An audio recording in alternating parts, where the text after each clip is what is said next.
마가복음 7장 24절에서 30절까지 말씀, 우리 함께 일어나셔서 하나님 말씀 듣도록 하겠습니다. 제가 하나님 말씀을 봉독하겠습니다. 하나님 말씀에 귀를 기울이십시오.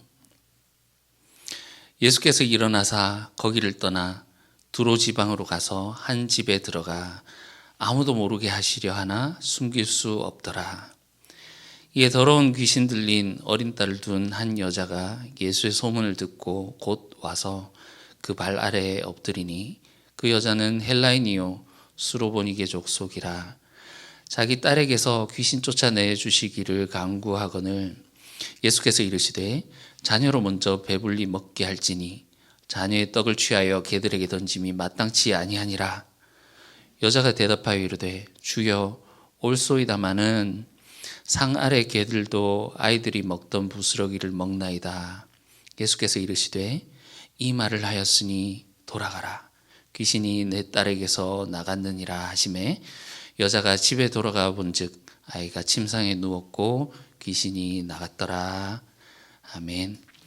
이것은 하나님 말씀입니다. 하나님께서 오늘 이 말씀을 통하여서 우리에게 은혜 베풀어 주시기를 원합니다.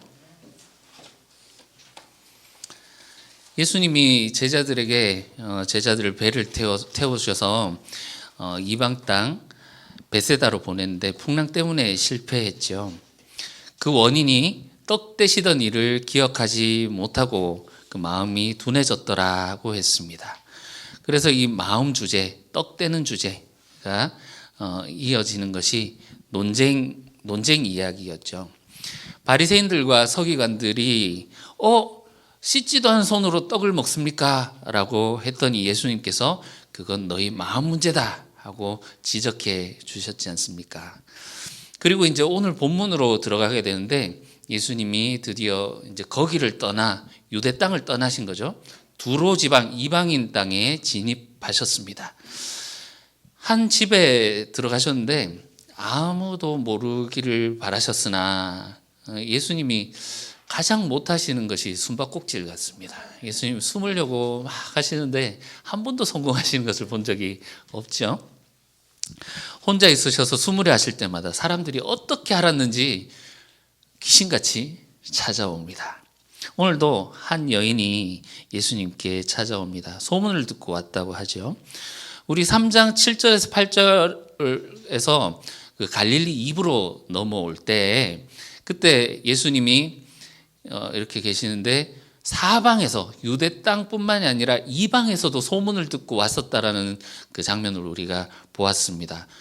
거기서 들렸던 소문을 들었던 것인지 아니면 조금 멀리 떨어져 있지만 그 데가볼리에서 예수님을 전파했던 그 군대 귀신 들렸던 거라사 광인 있잖아요. 그 사람이 예수를 증거했고, 아마 그 사람 소식을 듣고 이분이라면 내 딸에게 들린 이 더러운 귀신을 쫓아내줄 수 있겠다 하는 그런 소문을 들었을 수도 있겠습니다. 25절에서 26절 보실게요. 이에 더러운 귀신 들린 어린 딸을 둔 한 여자가 예수의 소문을 듣고 곧 와서 그 발 아래에 엎드리니, 여러분 혹시 이 장면 어디서 보신 것 같지 않으십니까? 예수의 소문을 듣고 와서 그 발 아래에 엎드려서 예수님께 간구하는 장면. 마리아 아니고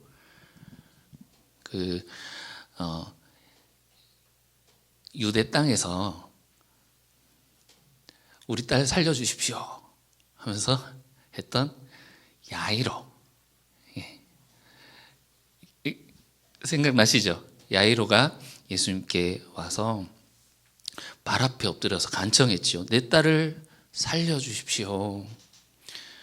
하나는 아빠가, 여기서는 엄마가, 거기서는 유대인이, 여기서는 이방인이 예수님께 다가가서 그 발에 엎드려서 딸을 살려달라고 하는 그 내용이 오버랩돼서 보입니다. 그리고 또 소문을 듣고, 사실 야이로는 예수님을 보고 그 발 앞에 엎드렸다고 했는데, 소문을 듣고 달려와서 발 아래 엎드렸던 여인이 한 명 또 있죠. 그 야이로와 샌드위치를 이루고 있는 혈루증 걸렸던 여인. 그 여인과도 오버랩이 됩니다. 사실 그 이야기가 한 세트이기 때문에 둘 다를 보여준다고 할 수 있겠습니다. 부정함에 격리되었던 그 혈루증에 걸렸던 여인이 정결하게 되었던 사건, 부정한 시체가 되어 있던 야이로의 딸이 살아났던 그런 사건. 이 여인이 26절을 보시면 헬라인이요 수로보니게 족속이다 이렇게 나오잖아요. 이방인이라고 딱 집어서 말하고 있죠. 수로보니게라고 나오는 것은 시로페니키아, 시리아 지역과 페니키아 지역의 합성어입니다. 그래서 이 어디쯤에 시로페니키아 족속이다. 이 사람이 와서 그 이방인인데, 우리가 앞에서 보셨다시피 이방인은 부정하다고 여겼지요. 이 여인이 예수님 앞에 발 앞에 엎드려서 더러운 귀신을 쫓아내달라고 간청하는 이 모습을 볼 때, 앞에 이야기들을 우리가 떠올리면서, 그들이 부정하면서 정결함을 받았던 것처럼, 죽음에서 생명을 받았던 것처럼 이 여인도 구원을 받겠구나, 우리는 기대를 하게 됩니다. 그런데 예수님은 의외의 대답을 하십니다. 27절 예수께서 이르시되 자녀로 먼저 배불리 먹게 할지니 자녀의 떡을 취하여 개들에게 던짐이 마땅치 아니하니라.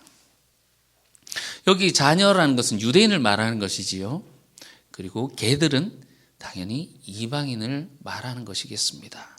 물론 구약에 보시면 구원이 시온에서 나온다, 그리고 다윗의 뿌리를 통하여서 나온다 등등의 이 말씀, 그래서 유대인에게서 종말적인 구원이 나온다는 그런 말씀들이 있습니다. 예수님이 이런 구원의 원칙을 말씀하신다라고 보기에는 수위가 좀 높지요. 자녀에게 줄 떡을 개들에게, 원어를 보시면 새끼들에게, 새끼개라고 할까요? 던짐이 마땅치 않다 이렇게 나옵니다. 야이로가 청했을 때는 두말하지 않고 그의 집에 가서 고쳐주셨던 예수님이 왜 이렇게 여인의 청에는 야박하게 말씀하시는 것일까요? 혹시 이 수로보니게 여인의 지위가 낮은 사람이라서 그런 것은 아닐까요? 그렇지 않습니다. 26절에 헬라인이다라는 말은 헬레니스라는 말인데, 이 그리스 사람이라기보다는 헬라화된 사람을 말하는 겁니다. 헬라 문화에 익숙하고, 그때 이제 헬레니즘 시대였지 않습니까? 그리고 이제 로마 제국이 부상하던 시기였죠. 헬라 문화에 익숙한 그 헬라화된 사람, 그러니까 헬라어를 사용하고 교육을 많이 받았던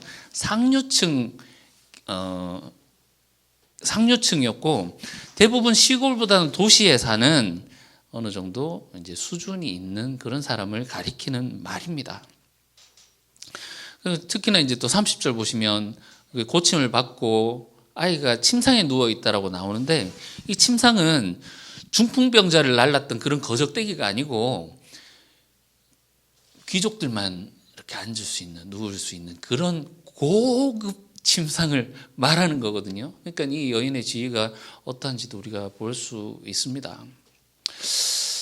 그것 때문은 아니겠죠. 그리고 또 우리가 가만히 생각을 해보시면 이미 이방 땅에서 예수님이 귀신을 쫓아내셨던 전적이 있으시잖아요. 그것도 한 마리도 아니고 수천 마리 되는 레기온 군대 귀신을 쫓아내셨단 말입니다. 거라사에서요. 그래서 예수님이 이렇게 말씀하시는 것을 이 학자들은 예수님이 시험하려고 하시는구나 이렇게 해석을 합니다. 유대인들이 통상적으로 생각하는 그 통념을 가지고 와서 말씀을 하고 계시는 거지요. 우리가 앞에 이야기에서 정결과 부정에 대한 이야기들을 보았습니다. 유대인들 그리고 그 종교 지도자들이 저것들 보게 손도 씻지 않고 밥 먹는 저 더러운 것들 하면서 하고 있던 그들의 사악한 눈과 더러운 마음을 예수님이 지적하셨죠. 예수님은 이방인들이 유대인을 더러운 개새끼 취급하는 그 유대인의 통념을 그대로 갖고 와서 여인 앞에서 지금 그걸 갖다 대면서 시험하고 계시는 장면이다라는 겁니다. 그런데 이어지는 여인의 대답이 굉장히 놀랍죠. 28절.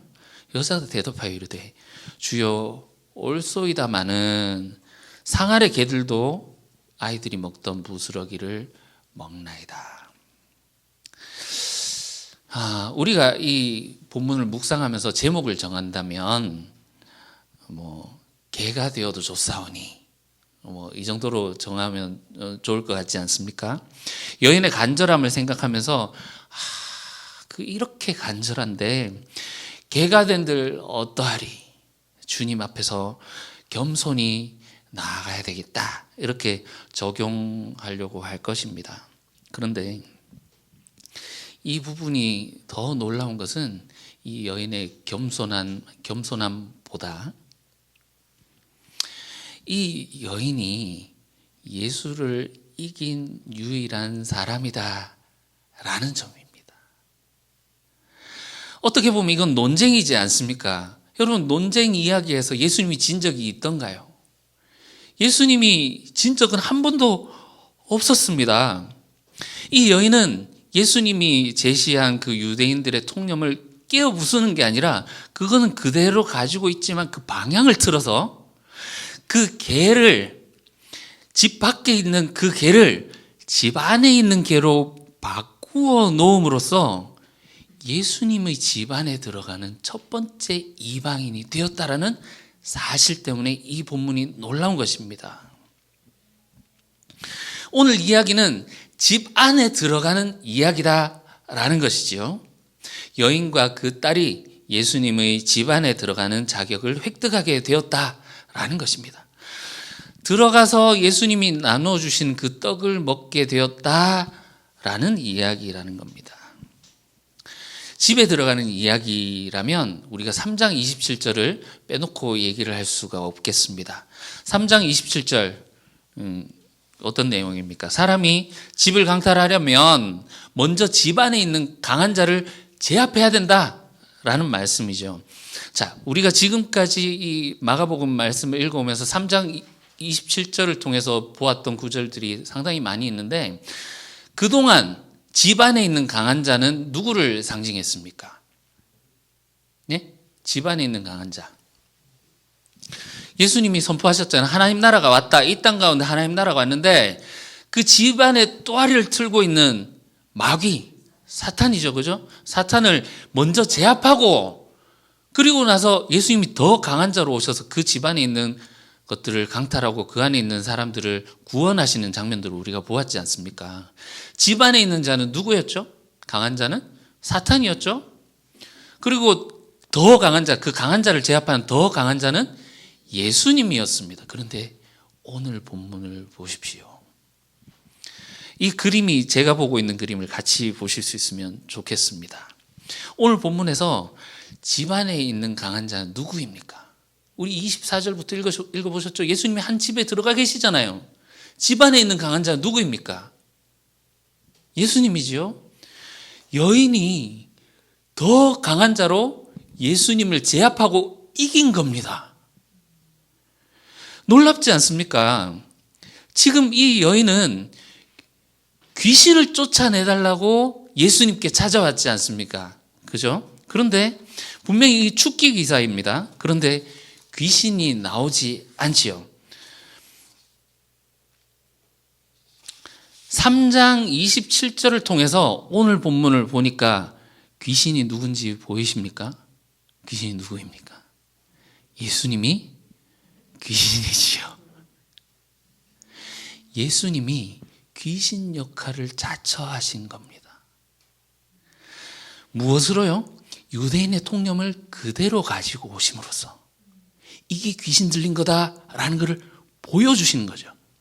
이 여인은 거기에 굴하지 않고 천국에 침노하는 자처럼 그 집 밖에 있는 개를 집 안으로 들여놓음으로써 집 안에 들어가는데 성공해버립니다.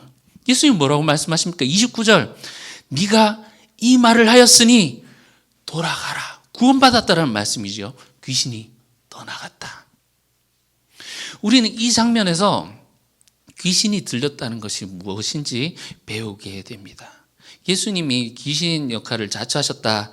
어떻게 하셨다란 말입니까? 앞에서 무리들이 손 씻지 않고 제자들이 손 씻지 않고 떡을 먹었다고 부정하다라고 했던 그들의 마음에서 나오는 더러운 생각을 그대로 가지고 오신 거죠. 이게 귀신 들린 모습이다 보여주시는 거죠. 저 더러운 이방인이 어디, 개만도 못한 놈들이 어디 여기 들어오냐고 하는 그들의 생각을 그대로 가져오신 겁니다. 사회적인 통념, 인간의 전통, 교회의 전통, 하나님의 말씀이 아닌 것임에도 지도자들의 입에서 나오는 그 장로들의 전통 가르침들. 자, 25절 보세요. 딸이 귀신이 들렸다고 하는데 그냥 귀신이 아니고 어떤 귀신이라고 말하고 있습니까? 더러운 귀신이라고 말하고 있죠. 이 더럽다는 게 입에 피 질질 흘리고 막 옷에 막 더러운 거, 이런 더러움이 아니지 않습니까? 앞에서 이야기한 그 더러움, 부정함을 말하는 거지요. 앞에 이야기와 지금 딱 연결이 되고 있는 것입니다. 앞에서 말씀하셨던 사람들에게 예수님 말씀하시 진단하셨죠. 사람을 더럽게 하는 것이, 들어가는 것이 더럽게 하는 것이 아니라 마음에서 나오는 것이 더러운 것들이다. 더러운 우물에서 더러운 물이 나오듯이 너희 마음에서 더러운 생각들이 나오는 걸 보니 너희는 더러운 귀신에 씌였구나 라는 것을 주님이 지금 보여주고 계신 겁니다. 여러분, 이 장면이 이해되어야 우리가 1장에서 예수님이 회당에서 가르치실 때 그 장면이 보입니다. 회당에서 예수님이 가르치셨는데 가르침 내용은 안 나왔죠. 안 나왔는데 그 가르침과 귀신을 쫓아낸 죽기 사건이 샌드위치로 싸져 있었던 걸 우리가 보았죠. 예수님이 가르치셨다. 사람들이 놀랐는데 예수님이 회당에서 귀신을 쫓아내시더라. 그리고 사람들이 그 권위에 놀라더라. 쌓여 있잖아요, 가르침에. 이 가르침과 죽기가 연결되어 있다라는 것을 오늘 이 장면을 통해서 볼 때, 귀신이 들렸다라는 것은 하나님 말씀이 아닌 세상의 통념, 장로들의 전통, 이런 것들에 묶여서 귀신이 그 마음에 주는 그 생각을 따라 살아가는 귀신의 노예가 되어 있는 그 상태를 말하는 것입니다. 뱁새는 딱 뜨고서 지금 잘하고 있는가 안 하고 있는가 한번 지켜보자. 어디 김 집사 지금 자고 있노? 하면서 아이고 예배 시간에 자고 말이야. 이런 식으로 그 사람들이 잘하나 못하나 이렇게 보고 판단하는 그 하나님 자리에 앉아 있는 자들 말입니다. 그리고 나서 귀신이 떠났다라는 것은 예수님의 이 가르침을 마음에 받아들여서 예수님의 말씀을 깨닫고 받아들이고 수용하고 순종하는 것을 의미하는 거겠지요. 오늘 이 본문을 이 관점으로 다시 봅시다. 여인은 분명 귀신을 쫓아주십시오 하면서 왔습니다. 그런데 예수님은 떡 먹는 얘기를 하시지요. 뜬금없어 보이지 않습니까? 수수께끼 같은 말씀입니다. 자녀에게 줄 떡은 있어도 걔들에게 줄 떡은 없다. 일종의 비유라고 할 수 있겠습니다. 예수님이 비유로 말씀하실 때 제자들이 알아들었던 적이 있던가요? 한 번도 없었지요. 예수님 아까 그 비유가 뭐였죠? 그 어떤 의미로 말씀하신 겁니까? 아직도 이해 못하나? 아직도 깨닫지 못하냐? 계속 이어지는 그 대화였지 않습니까? 그런데 이 여인은 대번에 예수님의 말씀이 뭔지 알아차린 겁니다. 깨달아 버린 거죠. 혈루증 여인과도 비슷하다고 말씀드렸습니다. 접은 옷에 손만 대어도 내가 나을 것 같다. 믿음으로 손을 대었더니 그 능력이 예수님의 몸에서 빠져나가서 이 여인이 치유를 획득한 것 같은 그런 그림을 우리가 보았습니다. 물론 예수님이 내 믿음이 너를 구원하였다는 그 선언에서 그게 완전히 이루어지긴 하지만 말입니다. 이 수로보니게 여인은 예수님이 네가 그렇게 말을 하였으니 돌아가라, 귀신이 떠나갔다, 이 말을 들었습니다. 이 여인은 들을 수 있는 귀, 바르게 고백할 수 있는 입을 통해서 구원을 획득한 느낌입니다. 예수님의 말씀을 듣고서 깨달아버리고 참된 신앙 고백을 하는 것, 그래서 그 집안으로 들어가는 것이 구원이다라는 것을 우리가 볼 수 있습니다. 여러분, 이 바로 다음 사건에, 다음 본문에 에바다 사건이 나오는데요. 에바다 사건 무엇입니까? 못 듣고 말 못하는 사람 고쳐주시는 사건이지 않습니까? 연결되지요. 지금 예수님의 말씀을 듣고 바르게 고백하는 이 여인의 이 사건, 이것이 이 주제가 계속 다음 주에 다시 한번 보게 될 것입니다. 지난주에 예수님이 사람 안으로 들어가는 것이 사람을 더럽게 하지 못한다고 하셨습니다. 어쩌면 이 여인은 그 말까지도 이해하고 있는 것 같습니다. 개들에게 나눠줄 떡 없다, 예수님이 말씀하셨는데 개 지금 내보고 개라고요? 하면서 따지지 않았죠. 그 말이 자기 귀에 들어온다고 자기가 더러워지지 않는다라는 그 예수님의 말씀을 알아차린 것 같기도 합니다. 그렇죠. 율법에서 배제되었던 이방인들이 오히려 하나님께 가까운 것 같습니다. 자신의 한계, 죄를 깨닫는 이 사람이 하나님께 가까이 다가갈 수 있는 것입니다. 아이러니가 있는데요. 예수님이 자녀에게 떡을 먼저 줘야 되겠다 이렇게 말씀하시잖아요. 그런데 깨닫고 보고 눈 뜨는 것은 이방인에게서 먼저 일어난다는 것을 우리가 볼 수 있습니다. 이 로마서에서 이어지는 굉장히 중요한 주제지요.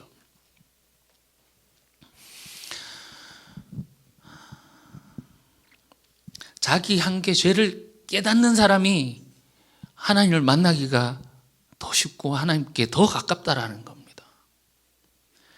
오랜 시간 신앙생활을 가지면서 나는 하나님의 백성이고 나는 구원받았지 생각하는 사람들은 오히려 예수님에게서 먼 것은 아닌지 모르겠습니다.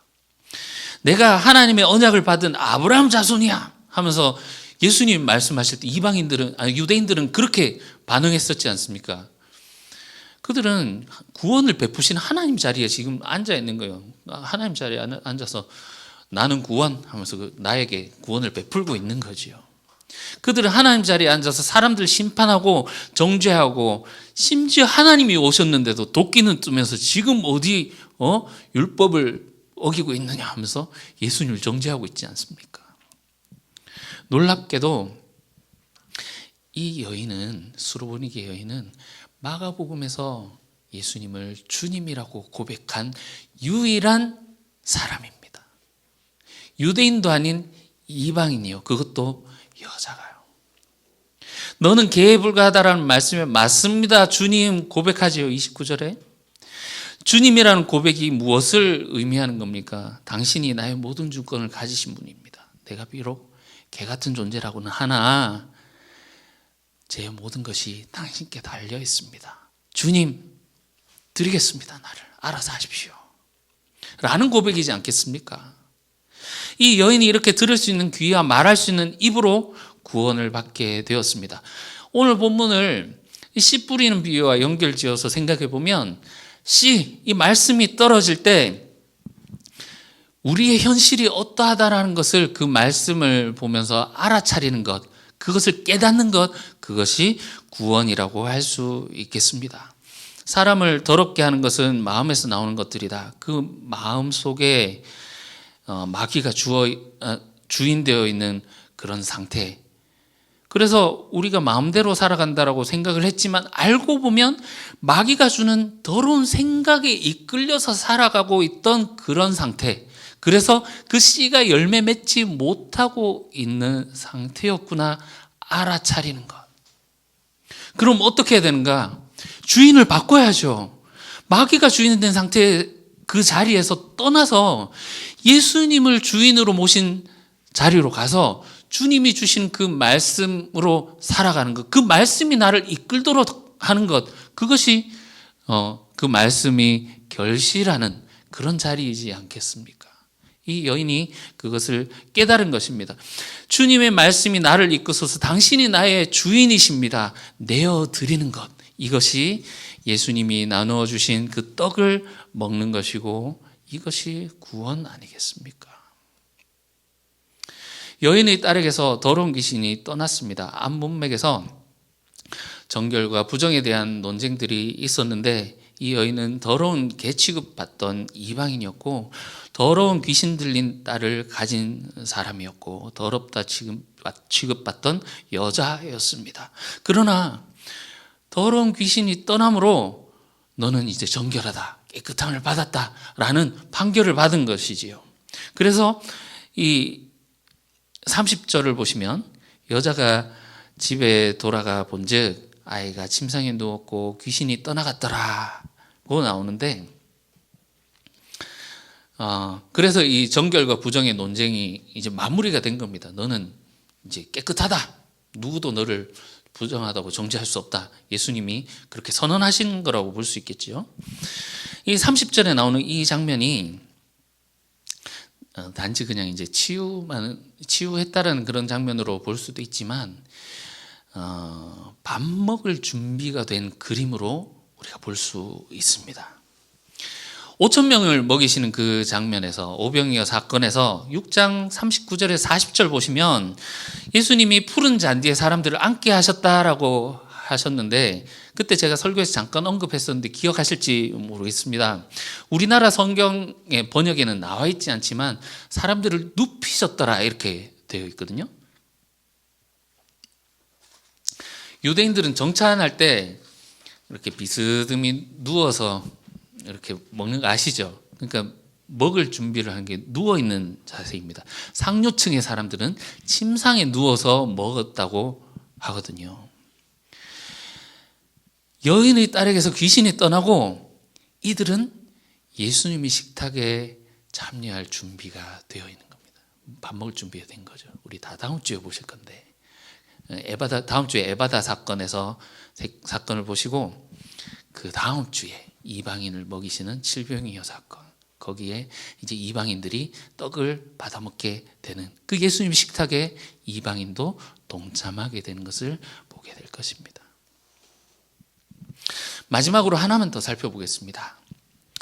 이방인인 이 여인이 들음과 깨달음에 성공할 때 제자들은 어디에 있습니까? 혹시 오늘 제자들 보신 분 계십니까? 이방인, 그것도 여인이 들음에 성공하고 깨닫는데 제자들은 지금껏 예수님의 말씀을 알아듣지 못하고 있습니다. 오늘 본문 이전에 예수님이 어디에 계셨죠? 유대인의 한 집에서 제자들을 가르치셨던 그 장면을 기억하실 것입니다. 거기서 제자들을 가르치셨는데 마음에서 나오는 것이 사람을 더럽게 한다라고 하나님의 권위로 말씀하셨으면 제자들이 어떤 반응을 보여야 했을까요? 자기 마음에서 나오는 그 더러운 것을 보고 옷을 찢고 죄를 뿌리고 금식하면서 주여 나는 죄인입니다. 회개하는 이런 반응이 마땅하지 않습니까? 그런데 반응이 아무것도 나오지 않지요? 24절 보십시오. 다시 읽어보겠습니다. 어떤 감정이 좀 느껴지시는지 예수께서 일어나사 거기를 떠나 두로 지방으로 가서 한 집에 들어가 아무도 모르게 하시려 하나 숨길 수 없더라. 이게 단순히 이제 다음 장면으로 넘어가는 이런 모습으로 보실 수도 있지만 예수님이 마치 유대인 집을 떠나서 그 집을 떠나고 이방인의 집으로 이사 가버리시는 것 같은 그런 느낌이 들지 않으십니까? 아무도 모르게 하려 하셨다. 제자들과 좀 소원해진 예수님과의 감정을 좀 느낄 수 있기도 하는 것 같습니다. 나 혼자 있겠다 하면서 좀 화나신 거죠. 여전히 깨달음이 없는 제자들을 향한 실망감도 느껴집니다. 다음 주 본문인 에바다 지나서 그 다음 주에 나오는 칠병이어 사건에 물론 이제 제자들이 나오긴 합니다만, 근데 공교롭게도 이 제자들은 눈 뜨고 귀가 열리고 입이 열리는 이 장소에 없습니다.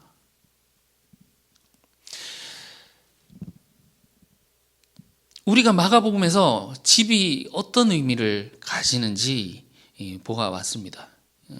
예수님이 새로운 가족들을 모으셔서 새로운 백성들을 모아서 하나님의 집으로, 그래서 하나님의 가족을 형성하시고 하나님의 집이 상징하는 그런 하나님이 임재하신 그런 장소죠.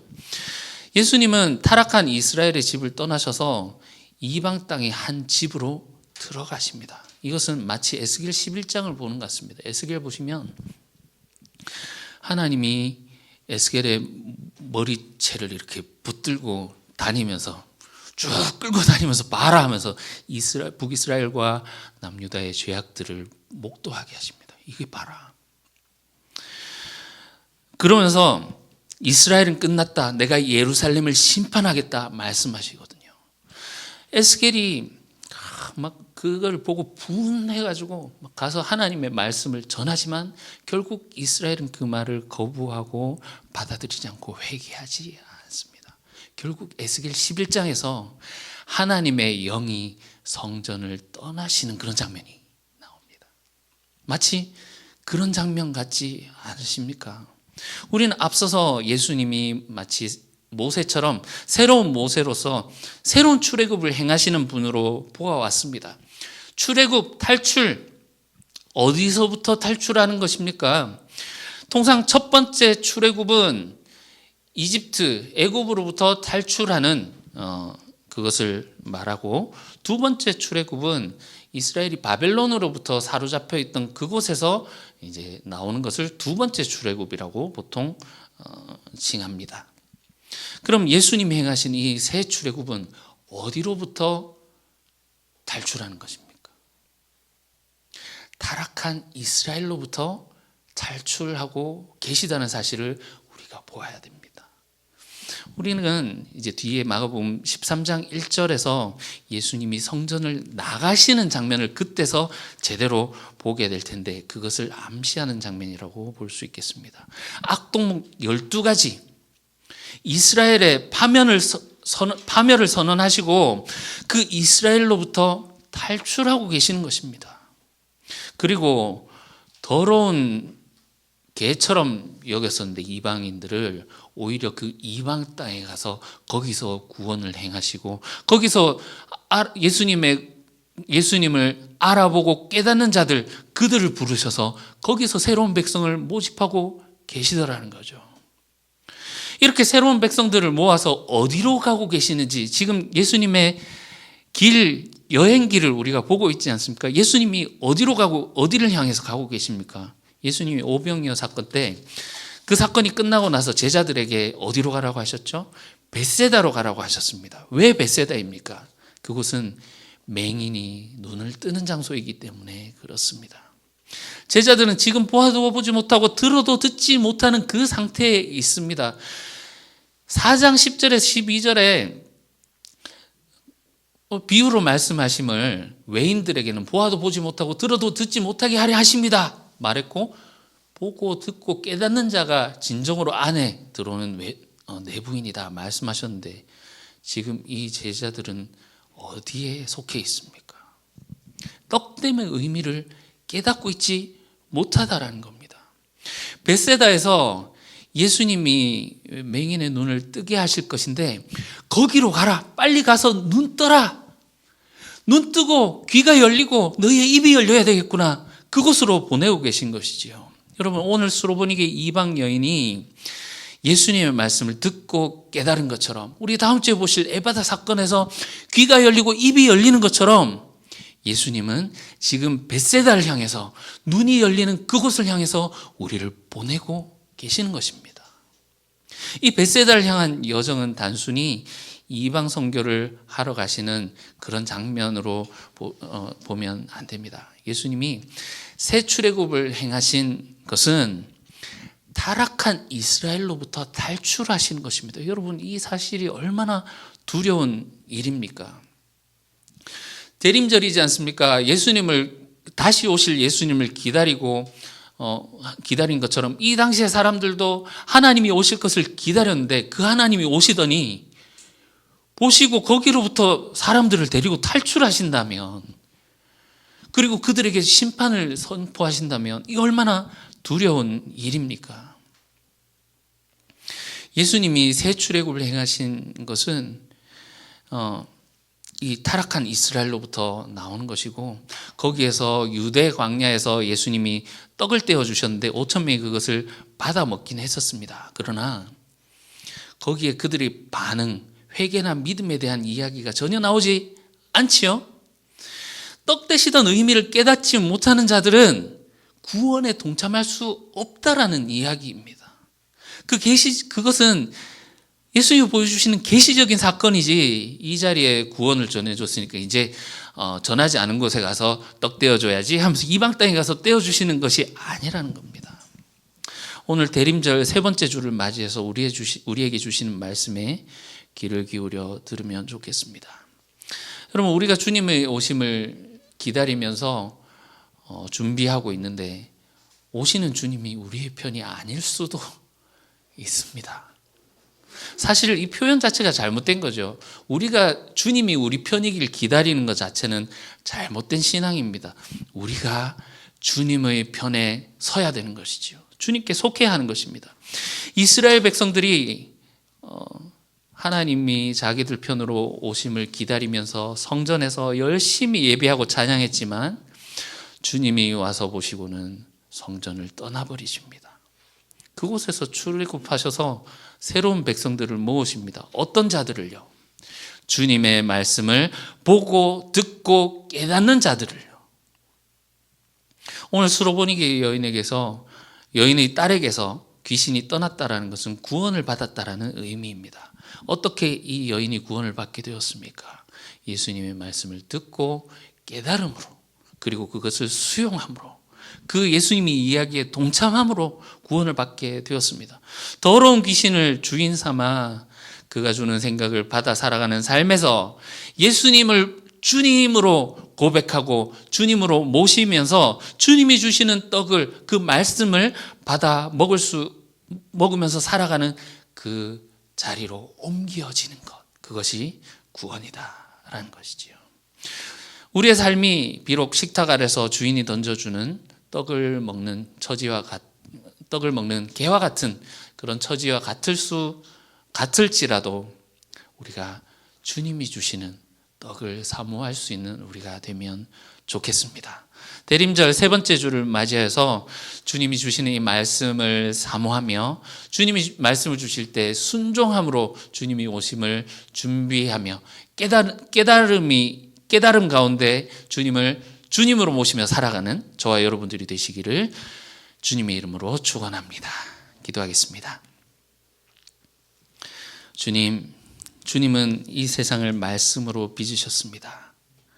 혼돈에서 질서로, 절망에서 희망으로, 죽음에서 삶으로 창조하셨습니다. 모든 만물이 여전히 주님의 말씀을 따르고 있지만 유독 인간만이 당신의 말씀에 불순종하고 당신의 자리에 앉아서 창조주 노름을 하고 있습니다. 주님은 그곳이 마귀의 지배를 받는 곳이라고 말씀하십니다. 우리가 속히 그 자리를 벗어나 예수님이 주시는 떡을 받아 먹게 하여 주시옵소서. 주님의 말씀에 우리의 처지를 깨닫고 다시 주님과 화해를 이루는 자리로, 순종의 자리로 돌아가게 하여 주시옵소서. 예수님의 이름으로 기도합니다. 아멘.